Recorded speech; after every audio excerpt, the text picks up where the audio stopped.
It begins with a single light flickering in the distance. At first, no one notices. It's just a glitch, they say, an old bulb perhaps. But over time, the signs grow. A neighbor's dog goes missing, its leash left tangled on the porch. A child refuses to sleep in her bed, saying she saw something with no face, watching her from the window. This is Greywood, a quiet, unassuming town nestled in the shadows of thick woods. The kind of place where nothing bad ever happens. Or so they thought. On October 14th, 2023, Greywood became the center of a story so chilling, so unexplainable, that it would challenge everything the town believed about safety, evil, and justice. That night, one family, John, Mary, Emily, and Ethan Smith, vanished without a trace. The Smiths moved to Greywood just over a year ago, seeking a fresh start after a difficult chapter in their lives. John Smith, a soft-spoken man in his early 40s, worked at the local hardware store. Mary, his wife, volunteered at the library and became known for her warm smile, though those closest to her described it as hiding a quiet worry.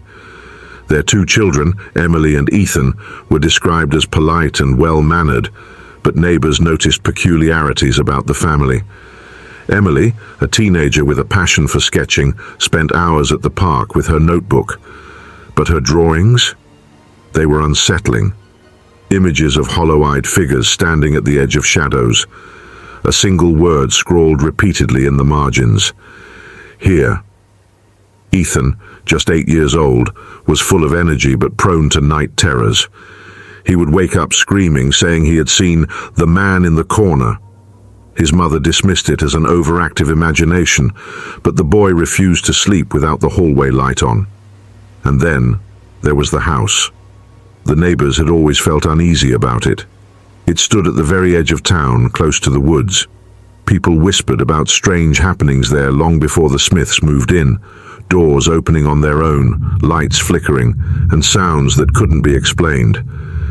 "It gave me chills just walking past it," one neighbor said. "The Smiths were nice enough, but you could tell they were hiding something." Whatever was wrong with the house, it wasn't something the Smiths could escape. On the night of October 14th, the family disappeared without a trace. On the night of October 14th, 2023, at precisely 9:47 p.m., a call came into the Greywood Police Department. A woman's voice, shaking, reported screaming coming from the Smith residence. "It's loud," she told the dispatcher, "like someone's being hurt." 2 officers were dispatched to the scene. From the outside, the Smith house looked calm. The lights were off, the curtains drawn, but as they approached, they noticed something odd. The back door was open, swinging gently in the cold breeze. It was an unnatural kind of stillness, as if the house itself was holding its breath. Inside, the officers found no immediate signs of struggle.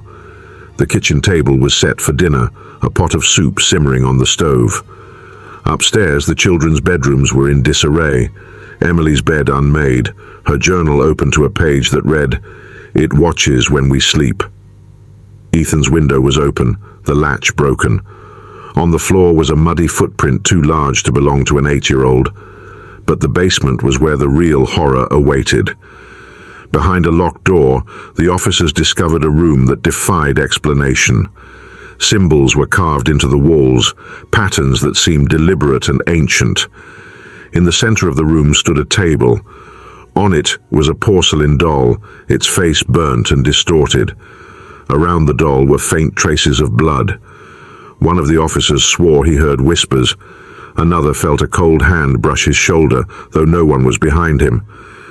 The basement was sealed off that night, and the house became the focal point of a town-wide investigation. For weeks, the investigation yielded no answers. No bodies were found, no fingerprints other than those of the Smiths, just the chilling remnants of their life and the symbols in the basement. Speculation in the town ran wild. Was it a break-in, a kidnapping, or something darker? The turning point came when investigators discovered a hidden compartment in the basement wall. Inside, they found a small weathered box containing photographs of families who had once lived in the house. Each photo was marked with a date, and each date corresponded to a known disappearance in Greywood's history.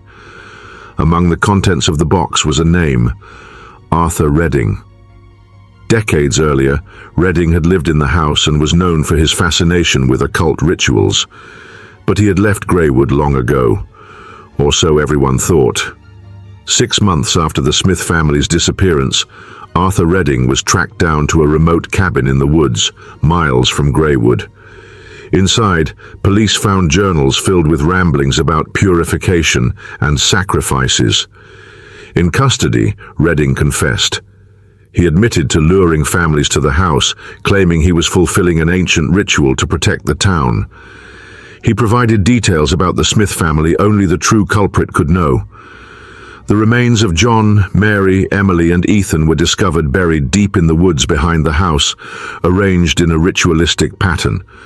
Forensic evidence confirmed that their deaths were part of a series of calculated, deliberate acts spanning decades.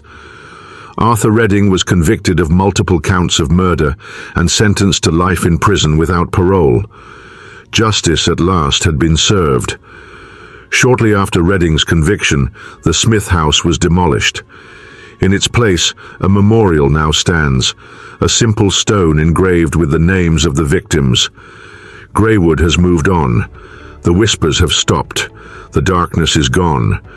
And though the scars of the past remain, the town has reclaimed its peace. Justice has prevailed.